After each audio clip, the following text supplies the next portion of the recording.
This conference will now be recorded. Hello, my name is Novo Manna, and again, welcome to another Key Technology Review Council session. Today, a very good friend of mine, David Bernstein, will be presenting to us JobSync. And JobSync has got lots of interesting, shall we say, perspectives as a platform. So we'll be asking and hearing a lot about what it does for us. David, I will simply turn it over to you to please introduce yourself, and we'll go from there. So thank you. Thanks, Noah, for having me, and thanks everybody for your time. I'll start by saying this is a 25-year journey, right? I mean, when I had a lot more hair and it was a lot less gray, is my joke. I'm going to talk to you today about JobSync from a perspective of what the journey's been like, though, from a technology perspective over the last 25 years, and why JobSync, in my view, is very relevant to what's going on in the world today. But JobSync is a very talent acquisition, it's a purpose-built talent acquisition platform. But what we're finding is that the problems that we're solving are really more universal across HR. And so I think it'll become evident as you see kind of not just the core go-to-market portion of the platform, but as we're now evolving, that the opportunity to extend not just within talent acquisition, but across HR functions is really, the grand frontier for us. But I'll keep the conversation today really focused on what we sell today, and where we make our money, what the value proposition is, and how we're kind of making, adding extreme value and high ROI for our customers. So I'll jump right into it. But as Nov said, I enjoy the questions, so please feel free to jump in as I'm going through anything. Nova, I appreciate you kind of helping me what's in the chat queue, because I'll just keep my eye on the PowerPoint here. Okay. Yep, will do. All right. So I'm going to shrink this down so I can see my slides. Okay. So the JobSync is a brand. We were born February 2019, but the reality is that as a technology company, we have the IT assets, I say, of two companies that were both about 6 years old each. We had our two co-founders were both pioneers in the job board space. One of them was an early founder of a destination called Job.com, and then went on to take a leadership position in what we know of today as Next. Previously, it was rebranded, so it was previously known as Beyond.com. And kind of an internet marketing guru, my CEO, Alex Murphy, really helped build Beyond from 5 million daily average users to over 20 million through his understanding of how to really leverage what's going on in internet traffic. The other guy is a guy named John Bell. John ran a company called Boxwood Technologies, which was a job board platform servicing the association space. So associations like IREM, for example, who would want to have a job board on their association website would likely often buy a vended product and plug it into their website. Boxwood was one of those vended solutions. So, and John has been a serial entrepreneur himself, and once he finished selling off Boxwood, he moved on to another company called Rethink Data, which was really much more focused on the back-end delivery of applications into ATSs. He really saw that as a challenge point for the job board industry. And Alex was really, after he left Beyond, was really focused on bringing jobs to job boards.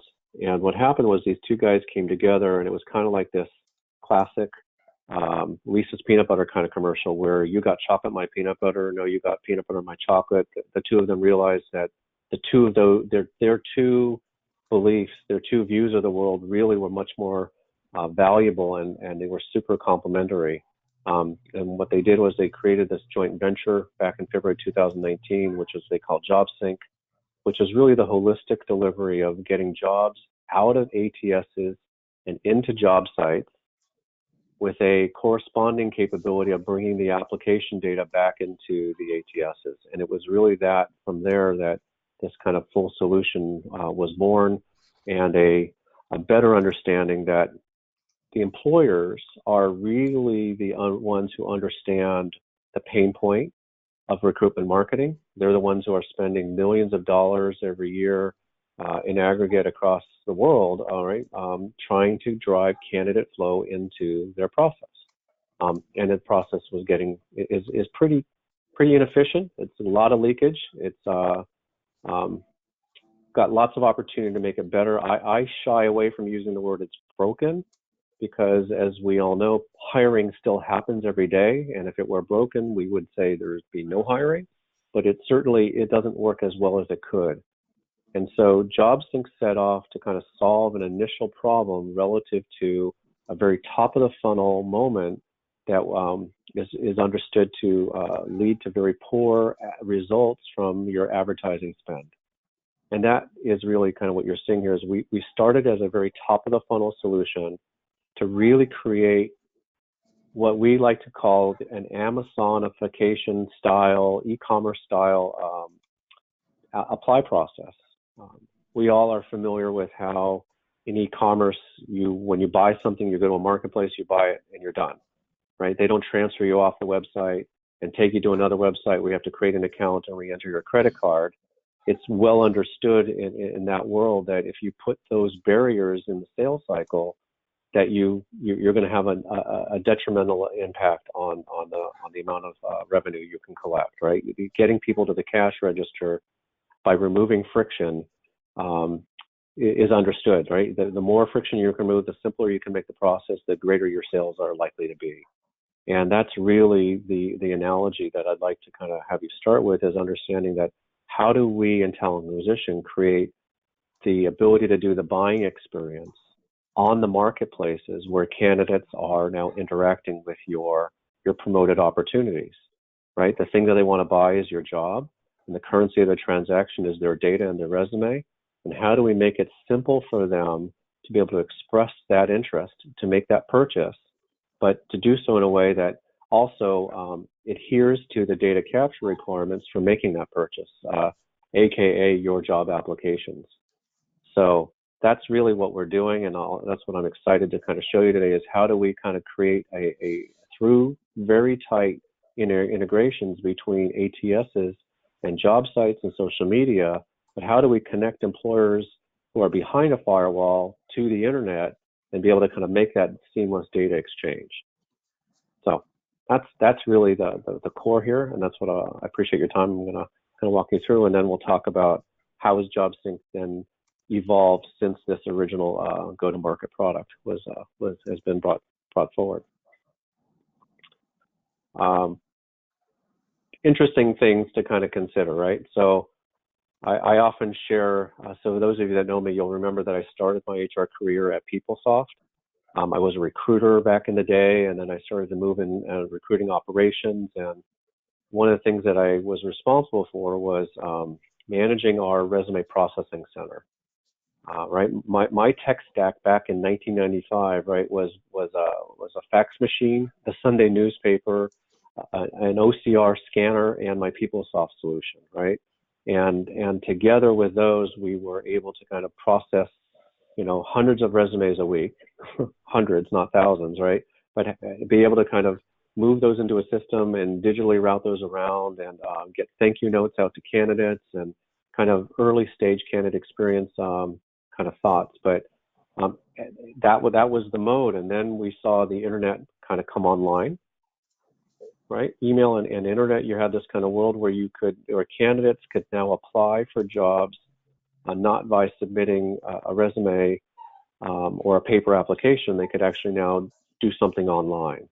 But as we flash forward, right, and nearly what we see on the screen here is a tracking of, in the last 3 years especially, right, the ad tech kind of tools out there, the programmatic engines that are really focused on measuring the experience from viewing a job ad into the click-through and into the resume submission, right? When you get all the way to the, thanks candidate, we got your resume page.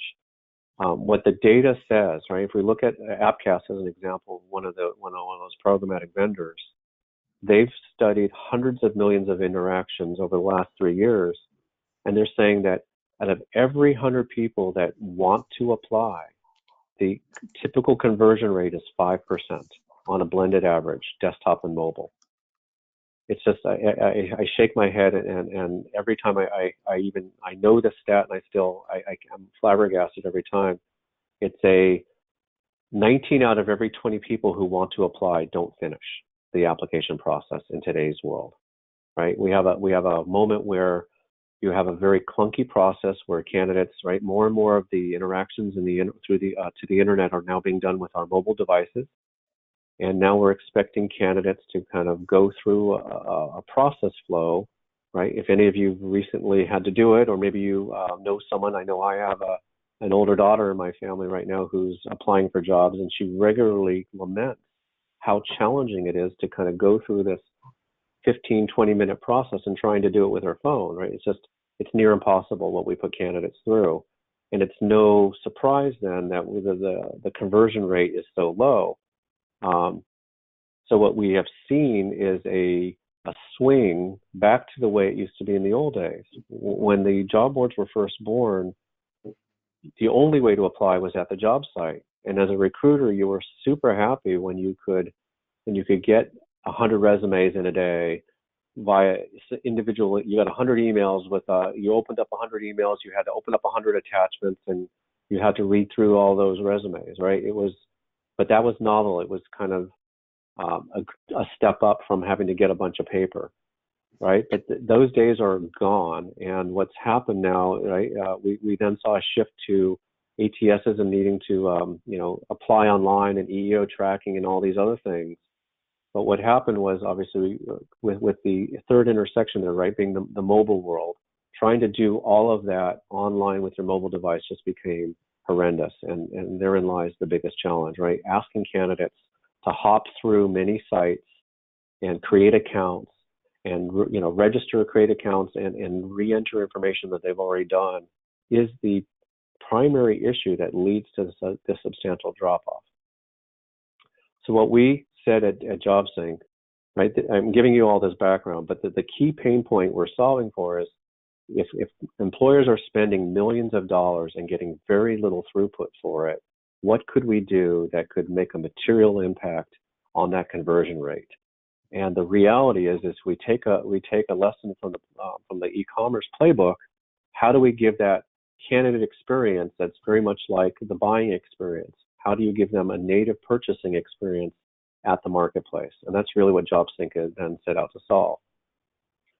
We believe that if you could increase your conversion rate from, instead of a 5% average, if you could be getting more like a 20% average, right? So if you could get a 3x lift, then that's the 75% of the candidates that you're missing out on. We're not saying that you're going to suddenly go from 5% to 90, 80, 90, 100%.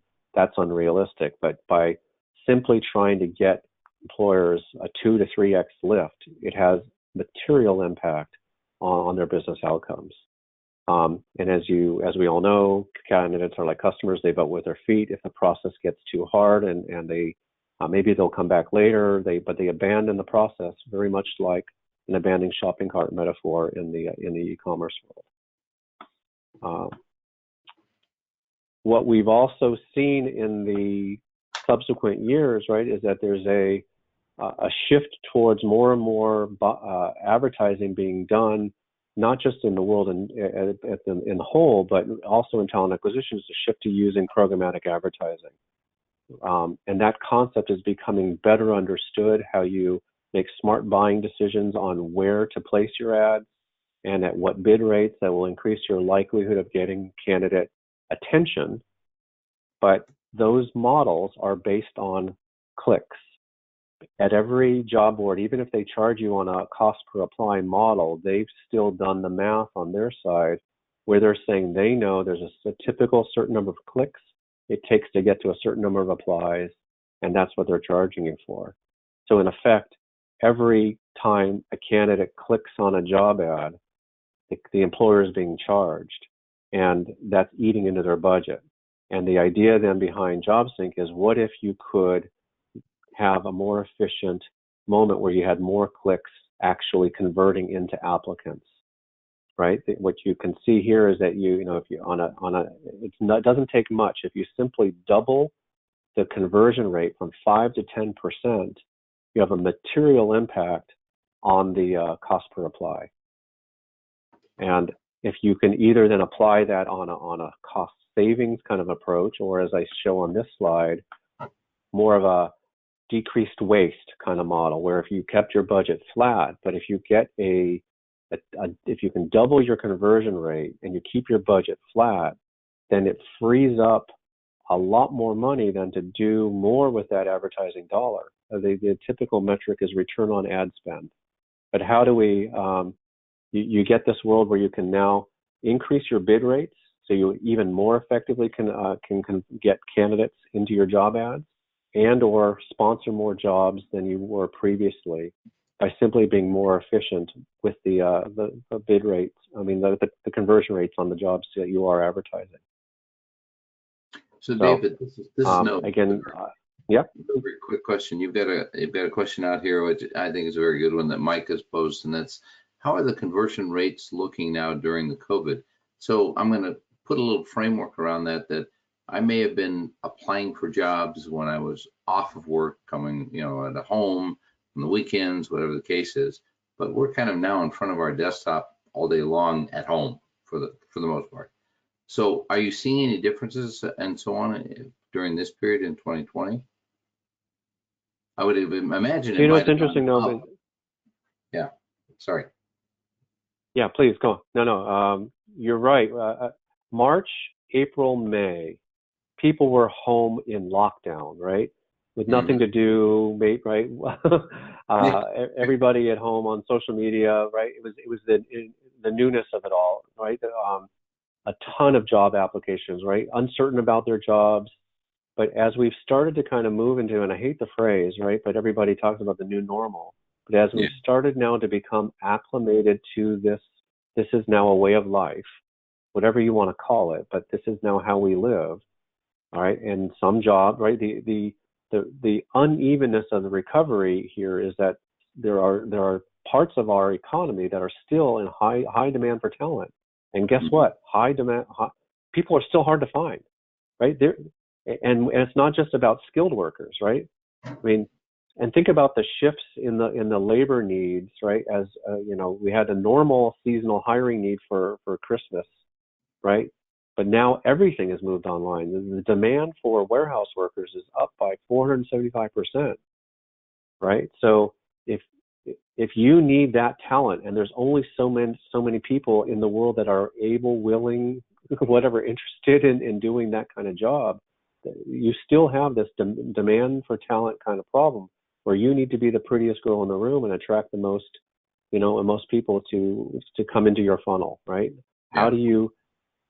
There's still competition, right? It's not a world where you're getting thousands of applicants per se. I mean, I do know that certainly unemployment rates would lead us to believe that there's more candidates than jobs, but it's still, what are the jobs that are available, and is that the kind of talent that's around? I mean, think of it this way. Amazon is spending millions of dollars trying to fill their warehouses with workers. They are short-staffed every day. I know this firsthand. Again, my daughter, in between looking for jobs, is filling her some of her bank with some spending money by working at Amazon, and she regularly tells me the amount of overtime she's has to work, and the amount of people who they're short-staffed on a regular basis. There's just not enough talent going around. So I don't know, a long answer to your short question, but I think that we've been led to believe that there's going to be thousands of people because there's so many people laid off. It still comes down to, is the talent you need. Hard to find talent is hard to find. That's still the problem. Yeah, and I think you just answered Mike's second question. So it sounds like conversion rates are not the problem as much as getting qualified folks to apply. So I think you answered. I'm going to donate a term to you. Our granddaughter who came up with this one, she didn't like the new normal either, so she called it the next normal, because there'll probably be another change right behind it. So we call it the next normal around our I, house. I Anyway, like that. no, I like that. So yeah. yeah, I'm loving what we're seeing.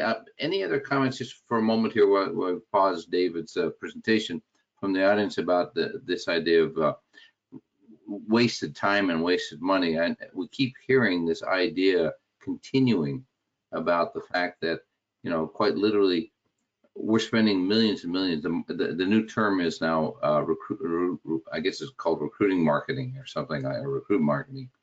It's all about really putting yourself out there in ways you had not thought of yet.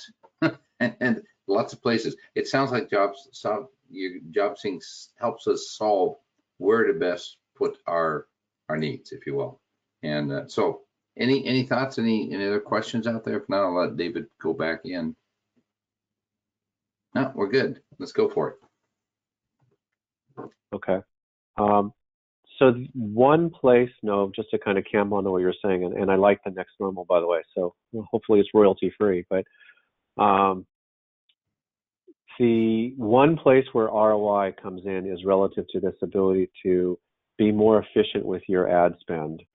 Not just because you save money, but also, like I said, because now you can advertise, put sponsorship behind jobs that did not get previous attention through your budget, right? And that's the whole game. To clarify though, we are not a programmatic engine. One of the integrations we have is with programmatic being the decisioning tool that kind of helps you kind of identify the places you want to do your job advertising on and at what bid rates you should use. You define a budget and they help you optimize the amount of candidate flow you could anticipate getting based on past response rates, yada, yada, right? Big data analysis in a constant flow, right? Ad technology that's helping that. So that ability to kind of be smart about where you place your ads, and combined with the ability to, when someone decides they'd like to commit interest, when they want to apply, how do you then increase the likelihood that they actually do finish the application process? The mechanism of JobSync is what I'll show you here shortly, is that what comes with that though is the ability to get the kind of data you need so that when an applicant does express interest, you know if they're really interesting, if they're really eligible or qualified. How much in the zone are they, right? The idea here again is the same thing in marketing. If you have a landing page and you just get someone submitting their data, but you don't know how real of a buyer they are, right? Then you just got a lead, and then every salesperson has to call and engage with every lead. It's the very same thing in talent acquisition. If you don't capture enough information about your applicants, then you force your recruiters to have engage with every person that submits and says they're interested. And so one of the other major ROIs that JobSync brings to the table is the ability to find out both if someone's interested, but also if they're interesting. And how do the two come together? Because when you have interested and interesting people who are qualified, affordable, and available in your pipeline, how do you can do great things for your hiring. If you're first kind of running all around to find out if those interested people are really interesting, then your recruiters are wasting time on a task, but that has to get done, but isn't really the high value added task. I think of it as coin sorting, right? You know, if you sit down and you have a whole bucket of change and you have to put your quarters, dimes, and nickels in certain piles, you know, how do you do the same thing with your candidate flow?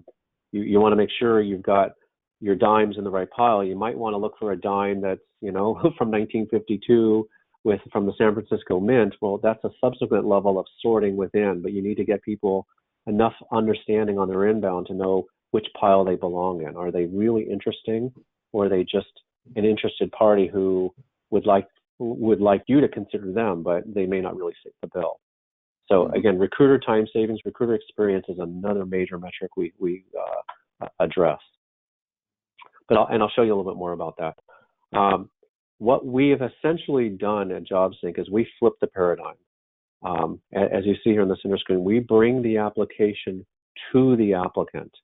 The traditional current process is where the candidate who's interested gets brought into the application experience. And what JobSync is doing is instead we bring the application out of the applicant tracking system. We bring both the job content or the job description and the application requirements, and we take that out of the ATS through our deep integration into today over 16 different ATSs. But we are grabbing that set of requirements that the candidate would see as if they came to your career site, but now we're grabbing that before they get to your career site.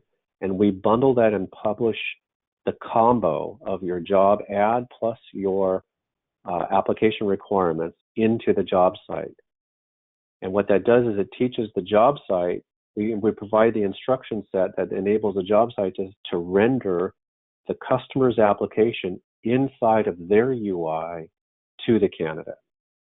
And then the candidate adds their additional information. Whatever the job site may already know about the candidate is going to be pre-populated in the form. They add their additional information. They give us the full payload on the back end. The candidate never leaves the job site, and meanwhile, the data ends up in the customer's back-end systems. And I say plural on purpose because we've got customers who are saying, please multiplex the data for us. We need data over here in our ATS. Take some of that data, sync it up into my CRM. We need emails to be triggered or sent directly. We need push data into the assessment systems and other things as well. Can you synchronize data? And hence our name JobSync, but how can you move data across the back-end systems to keep the things flowing? This is the vision and the promise of JobSync, is to kind of make these seamless, safe, and secure, simple experiences that remove friction and increase outcomes, but also at the same time support the fuller, broader workflow. Great. So you've got three questions sitting out here. I think in a sense you've probably answered Roy's original one about gathering candidates but not candidate selection. In all honesty, that's really more of the ATS side of the house, doing helping the recruiter select that candidate. But maybe I've missed something that you'll show us a little bit later. Michael had asked a question about how do you address ghosting. It sounds like this multiplexing says, hey, my CRM needs to be updated, and send out a letter to, hey, you got your application, thank you very much, etc. So that at least we're keeping the dialogue going with the candidate. So I think that one's okay. Question about tracking federal requirements for tracking of applicants in general. Do you provide that on the front end, or is that again back in the ATS for people who got through the funnel, if you will? So I love that. I love all these questions. I really like that last one as well.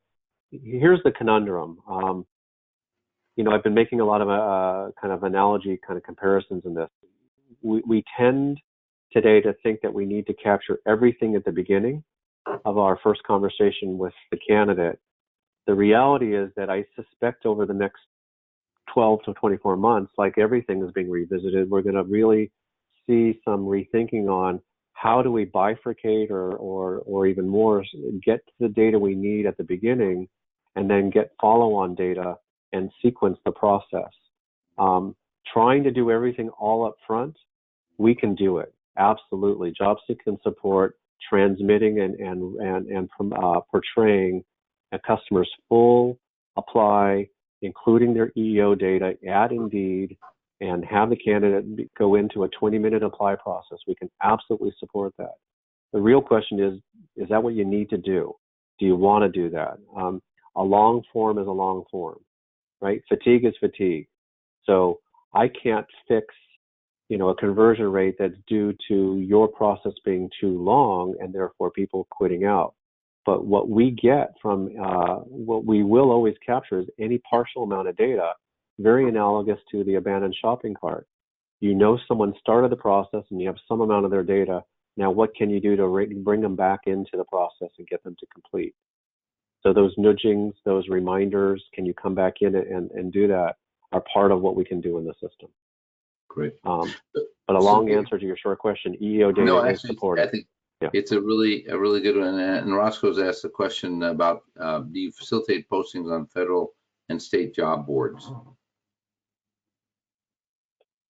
So I'm actually today talking with a company called GeoSol, which runs the state unemployment boards for 22 different states. They are the job board platform for almost half the U.S. right now, and they're interested in looking at JobSync to be the connectivity to bring jobs into the state job boards and get the applications back into the customer's ATS. So today, no, but I hope by tomorrow. Wish me luck, but that's the goal here. Yeah. Timely question, Roscoe. I do have a question for you, David, with this particular slide up, and it's kind of a more general perspective. Maybe it's on the roadmap or you do it already.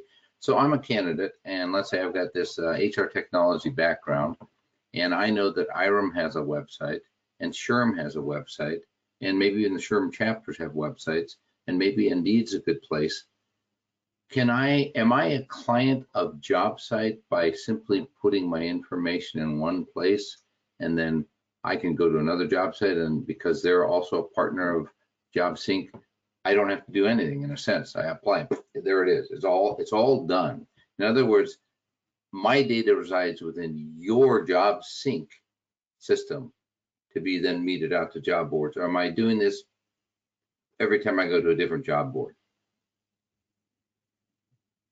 Am I making myself clear? So the answer is yeah, absolutely, yes. And there's the business opportunity for all of us on this call to go figure out how can we make blockchain or whatever the solution is to be that source that enables the applicant to have a single place of authoritative information that they can decide when and who gets access to it, right? Yep. The promise of blockchain. Today, JobSync gets paid by an employer, right? So that data that we transmit, we're just a data processor. We're moving data from point A to point B. So we don't own the data, and the paying customer is the employer. So we work on behalf of the employer's needs. The employer owns the data flow that we transmit to them. So unfortunately, that's a long way to answer. Yes, as an applicant, you would still need to register. Not only do you register at Indeed, but if your core data will be pre-populated into every job ad that JobSync supports, but every employer will ask you unique questions, and even if you've answered it before through JobSync, we don't map over your data from employer A into employer B's application form. I would do as a candidate in today's world, yeah. I would hazard to get that JobSync might be in an excellent position to possibly do that. One of these days. Well, we could always talk, right? Yeah. Yeah. For those of us in the IRM world, Roscoe is certainly on the board as well. I think that's exactly the kind of thing we'd want to partner with somebody who could be a repository in the recruiting space and help that blockchain situation really govern it well. But yeah, it sounds like a real positive that my data is residing somewhere, and I just apply to all these different places. Boom, we're done. I just whoever shows up first gets me. So okay, well, I'm sorry. Well, absolutely. We talk. Yeah. No. It's a great conversation. At JobSync here, we talk about the professional candidate being the person who's had to apply to numerous jobs, and because they know the questions are likely to be asked numerous times, they have a cheat sheet next to their computer, and this is why it's best done on a desktop, so they copy and paste, so that way they can shorten a 20-minute form down to 5 minutes. Yep, right. exactly. But that's you're right. There's friction in the process, and back to what is the right way to do that. We can segment an apply flow. That's one of the things we can do, is make it a multi-step process and bring the candidate back in to complete the subsequent steps. What we also see with our current customer base is that many of them are just using the data that they're able to capture on the core profile and some initial screening questions and calling that their recruitment marketing efforts. They're just knowing if the lead is a qualified lead. They're not calling them applicants. And I know this gets into semantics for EEO, but they're thinking them as leads. And if that's a qualified lead, not necessarily an applicant. But now we're getting into semantics and splitting hairs. And I know lawyers will have all sorts of opinions, having done lots of EEO work in my day. But we are seeing some of this shift happen today. In fact, the advertising on Facebook is really, really pushing the envelope around that. Well, I want to do a quick time check. We've got about 23 minutes. I don't want to shortcut you because I'm taking up your time here. But yeah, no. everything from here after is pretty quick. So one of the places that we're embedded is at Indeed. We have this concept of this, as I said, the application within. So think of that as the native apply process. Your ability to kind of commit the application within a website, within a job site without having to leave. That's the native apply. We have a couple other versions of this, but I'll focus with you guys around this native application experience, which I'll show you two examples, one with Indeed and one with Facebook. So I was mentioning earlier that, we used to apply on the job boards, then job boards lost control and you had to apply at the website, at the career sites. And then what we're starting to see, many of you may know, is the resurgence of these on-site applications. They're really not applications. Indeed calls it the easy apply. ZipRecruiter calls it the zip apply. There's quick apply, direct apply. Everybody's got some version of this, AKA apply. But as we all know, the reality is that those are not applications. They are just simple core profiles about people to make it real easy for the person to say, yeah, I'm interested. But one of the things that Indeed does to further incent the customers to use the easy apply mechanism is that they give more favor, that their algorithms will favor jobs that are using the easy apply mechanisms and give it more visibility in the search results. It's a way for the job board to say, look, all these years, employers, you've been complaining that we're not doing our jobs, we're not getting your candidates, but meanwhile our click logs tell us we're getting you traffic, but you employers, you're saying you're not seeing applicants. Well, guess what? Now we have a way to prove to you that we've actually generated you named traffic. Here's we know we gave you 500 candidates, and here's their names. And that's why you're seeing the resurgence of this kind of easy apply, quick apply kind of mechanism. And like I said, Indeed and others are now going one step further by incenting you to do that by giving you more preference if you use that mechanism. The problem is, right, it just kicks a process problem down the road because recruiters get basically a blank piece of paper with someone's name on it, and then that's all they know. They have to really go and spend a lot more time to really delve into each individual applicant to find out if they're interested. So anyway, let me show you. What if you could have the best of both worlds is what I'd say here. What if you could get the value of the easy apply plus enough screening data and get all that data straight into your ATS? That's kind of the mechanism. The traditional process without JobSync, right? Candidate will search for a job. They get a list of jobs, right? They get this kind of moment where they find the one that they're interested in and they're saying, let's apply on company website, which then invariably takes them off of the job site, right? Will take them where the candidate gets to read the job description again. They hit the apply button again, and then they end up in a place where they apply, but they're taken to a place where they are supposed to log in, but they don't have credentials. So that they have to now create an account first, and then they have to kind of find this button that says, don't have an account yet, and begin the whole process over, right? So with JobSync, here's how it looks, right? You end up in a world where all of your jobs are going to be designated easy apply, and you're going to get all that favoritism that Indeed, for example, gives the easy apply jobs. And then what happens is eyeballs will be given more preference to the, right? Candidate engagement increases substantially when candidates see this easy apply, they flock to it. But the candidate experience is that they get the apply button instead. Instead of being redirected, they're now going to apply on site.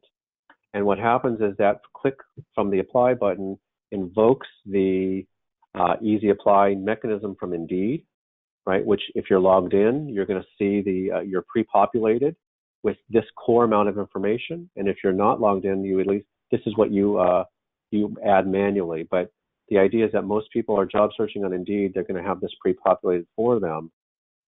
And without JobSync, that's where the process ends. Candidate would click continue and they're done. But in our case, a JobSync powered job, when they hit the continue button, is now going to invoke the employer's actual application form, right? We've now brought, in this case, this is one of my customers using SuccessFactors, but we sucked out their unique application, right? And they could have This could be for a sales associate, but for their financial analyst, they could have a very different application requirement set. But we've dynamically extracted and published the job application requirements. The candidate is now engaging in the application inside of the Indeed user interface. The questions, the order of the questions, the field formats, the pick list values, all of that they would have experienced at the career site can now be portrayed to the applicant, but natively inside of the job site, right? Very nice. So you can do, you do e-signatures, opt-ins. Can we stay in touch with you on text messages? Anything you need to get consent for, all your privacy languages and legal statements, your screening questions, everything that you've now built up and kind of believe is critical to your apply flow can now be captured or portrayed and then captured within another job site. The candidate goes through the process. They add what information it needs to be additional from other than what was not already captured in the Indeed registration process. They click apply, they're done. Taken a multi-step process and really streamlined it down and made it really simple. And as you can imagine, then not only does this increase throughput, but because it's easier, more people stay in the process is faster. So velocity of acquisition increases, and the preponderance or the ratio of interesting people or your quality candidate ratio will go up as well, because you've now got more people staying in the flow than you did previously. We do the same thing on Facebook. There's a whole thing. I can have a whole nother conversation with you guys about the power of Facebook. I know everybody believes that only, high volume hiring, low skill jobs are good for Facebook, but the reality is that that's so untrue. There's 2.7 billion people on Facebook, and we're helping employers all day long get their jobs into all the mechanisms. Facebook has so many different ways that they help employers, and they don't charge for it. They have a jobs marketplace. They have your corporate pages. They have a number. They do job alerts. They do a number of different things that are in the job category that they don't charge for, that you can tap into. I regularly have customers using our Facebook solution. Here's one of my customers. It's Valvoline, but they again, back to what we were talking about before, Noah, right? They're a very basic capture form, right? They're generating leads, but enough data about the lead to know if this lead is qualified. Yep. Right. And then they do a follow-up process for this person to know if the qualified lead is actually further interesting, and if they have EO data to capture, they do it in a separate step. So again, the Facebook opportunity. The reality is that what we're doing is we're connecting all sorts of job sites and ATSs and CRMs throughout the world. It's become this kind of growing. There's just so much momentum around it that the word gets out, right? And we continue to kind of build up this based on customer demand. All of these job sites and ATSs that they need connected up. I'm going to scoot forward to something here. Yeah. So on that theme, and kind of I alluded to this at the beginning, what we have seen over the last 10 months is this real strong understanding that, while we started as a solution to connect the applicant tracking system to the internet, to the job boards, and bring that data back, we've progressively had customers say, well, I use programmatic. How do you get my jobs into my programmatic engine, which gets the jobs to the job sites, but how do you get the applicants back into my ATS from there? And then they said, well, I need it not just my ATS, I need it in my CRM. And by the way, I've got all these other things I'm using just for talent acquisition. How do we start to really link them together, right? How do I capture enough data on WOTC kinds of things up front, right? How do I connect them into all my social media? How do I got my chatbots or my SMS tools? How do I get from an apply on the job site into a hi, hello, how are you engagement conversation within seconds? How do you go from apply to hi in near real time? I got one customer who tells me it takes them 18 days on average to go from an application to first engagement. 18 days. We're going to do it in less than 18 minutes, right? It's going to be more like 18 seconds. We're going to go from the submission of the job board, put the data into their ATS, simultaneously put the data into their engagement solution, with enough information that they know that there's a guy coming named Nove, and Nove has got all the qualifications, the screener questions. He's a good fit. Let's start the next conversation. Lickety split. Game-changing ability of what happens when you can connect these kind of systems together. So this is what's evolving. Again, this is not a talent acquisition only problem, right? The tech stacks have become so convoluted, and without solutions that really nicely connect things up, we end up in the world using human glue to kind of keep things flowing. So anyway, that's kind of, I hope I painted a picture, but for us at JobSync, it started all by this ability to kind of create a seamless experience that was safe, simple, and secure from just the ATSs to the job boards and back. But it's been this kind of evolution because this need exists throughout the cycle, right? Not just the candidate cycle, but into the employment cycle as well. Yeah. So you've got a question from Mike, I don't know what. about LinkedIn's new Apply for Me, which I'm not familiar with. But Mike, if you want to open up your mic there, and maybe David's already heard about it, or maybe you could explain a little bit of what that is.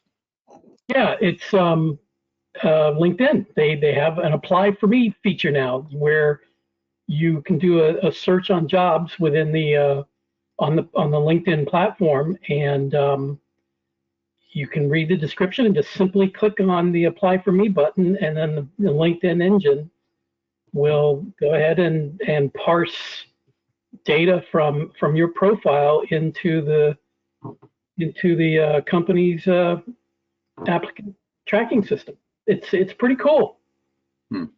Interesting. It parses it into the ATS, or it parses it into somewhere. Probably then into the company's ATS. Yeah, all the way to the ATS. Well, I'd be curious. Well, okay, I don't know I'd the be ATS, really curious, Mike. It gets the information to that company, and then they respond back to you with a notice saying whether or not your application was successfully submitted or not. Okay. Well, so what we see, Mike, and that's a great, if they're doing it the way I suspect they are, then there's a lot of job sites in the world, and this is actually a version of this Easy Apply. The data ends up in your LinkedIn recruiter seat database, right? You have to log into LinkedIn and to see the applicant. Facebook does the same thing. Instead, when they capture the leads without JobSync in the mix, your leads that you capture from Facebook go into Facebook Messenger, and then you're expected to communicate to the candidates through Facebook Messenger. If you look at the Indeed Easy Apply integrations, they have over 200 ATSs that have integrated into the Indeed Easy Apply. But if you look at it deeply, you'll see very clearly missing. You won't. I'll word it this way: you won't see Workday, you won't see ISIMS, you won't see Greenhouse, you won't see the ATSs that enable variable workflow data capture, right? Because all those Easy Applies do is just capture core profile information. They don't help you understand how qualified that candidate really is. Even if they're parsing your work history, if they're going to suck out your LinkedIn profile, then all they're doing is whatever you put there, but that doesn't mean they've answered. You know, if you can ask somebody, have you done a Java project in the last 3 months?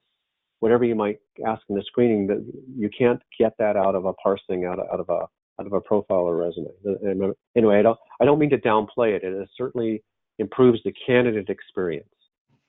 It shifts the evaluation of candidates into busy people who are really meant to engage with quality candidates and not being coin sorters, right? We've made recruiters into admins by assuming that it's their job to have to do the things that the technology couldn't support. But really, I don't know anybody who goes into recruiting because they really super like trying to figure out if this resume is a good match to a job spec. Thanks for that. That's not why people go into recruiting. And yeah. So anyway, I don't mean to downplay it, Mike. I asked the question. I was just curious what your thoughts were. That's all. Yeah. No, and I think Yeah. you started answering Rob's question here, where he's impressed with the tool set, but how do we deal with the recruiters in terms of getting them to do a much better job, maybe change their skill set a little bit, more relationship building and less administration, as you pointed out. Yeah, well, because I have worked, put me in that category of career job applicant for a while, although not anymore. But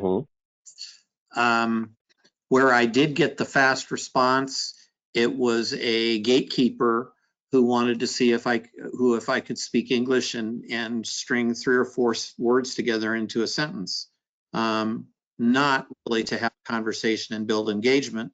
And then they never return the call. So it is to my mind, it's definitely a very significant paradigm shift for the recruiting community, one of which they've needed to have made for years, because they're more caught up and this is an ancillary component. They're more caught up in the how fast can I chunk this person through and what are my time to fill stats and so on than they are in finding key employees that help the company staff themselves for success. And they're not. Couldn't agree with you more.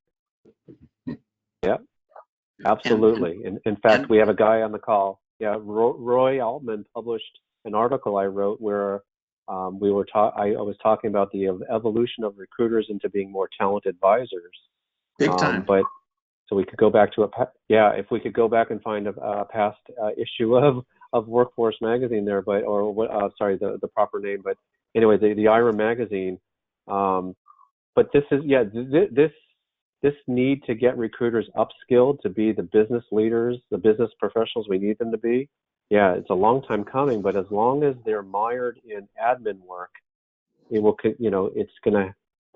The ilk of people that go into recruiting are going to be lower-ended people who are not. There's very few recruiters. Let me say it this way, that are really true business professionals. You can spot them and smell. You hear them, right? You can tell by the conversation they have, right? Yeah. Absolutely, and it's almost become a vicious circle. Actually, my son-in-law is a recruiter, and he's quite good at it, but he doesn't get mired in the pushing paper. But the majority of recruiters that I've come across are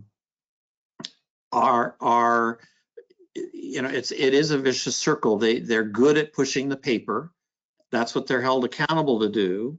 So they push paper, they do it well, they get rewarded for it, and in the meantime, the company's struggling to find those strategic hires for critical jobs that they really desperately need. Mm-hmm. Yeah.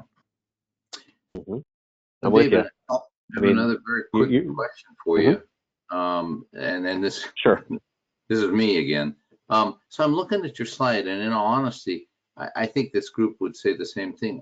How can we help JobSync to be in front of more job sites or more ATSs in the process? Because it strikes me, why wouldn't I want to be using JobSync? I mean, as an ATS, I'm going to be proving a lot better, and maybe my concentration is not getting the candidate to the ATS. It's all the other stuff on the back end that you and Rob were just talking about. And what job site wouldn't want the benefit of this? So where's the stumbling block? Where's the obstacle right now in your sense? Yeah, I think, well, to say it shortly, because also you can see on the screen here, is to further your point, why wouldn't someone want this? Pricing wise as well, we add about $1 per open job per month to the cost structure. So the affordability factor is there, the ROI, right? We have customers who are getting incredibly high ROIs in very short time frames. Yeah. So it's a solution. It's that I think people don't understand that exists. We've become so acclimated to this clunky world of this is the right. No one understands that you can actually do something differently. So I appreciate being able to tell the story today. If if anybody's here is interested in in kind of helping to get the word out. We certainly don't take it for granted. If you think that you have referrals that you could throw our way, we would certainly want to make sure it was good for you to do so, not just, but if you know, out of your own goodwill, if you want to do it, we're certainly always very appreciative. But we're just telling out, I'm getting out there telling the story, helping people know that there is a different way. Yeah. So let me. Oh, good. I'm sorry. Good. Sorry, no. Let me just ask a real fast question, because what I didn't see and what would be helpful would be something that helps me differentiate JobSync with, you know, what's being used at my company, iSIMS, clunky middle market applicant tracking system, not very well used, but that's what they've always used, and they see no value to investing in something any better. And the European component is just makes me want to cringe.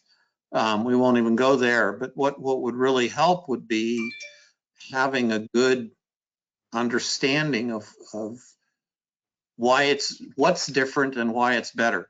Because I'd make a referral for you in 2 seconds if I could figure out to deliver the message. Here's the other side of that's I'm going to add on to Rob's question to let you answer this, David, because we're coming up to the end. But do you have, and what does it take for a company to try JobSync? Yeah,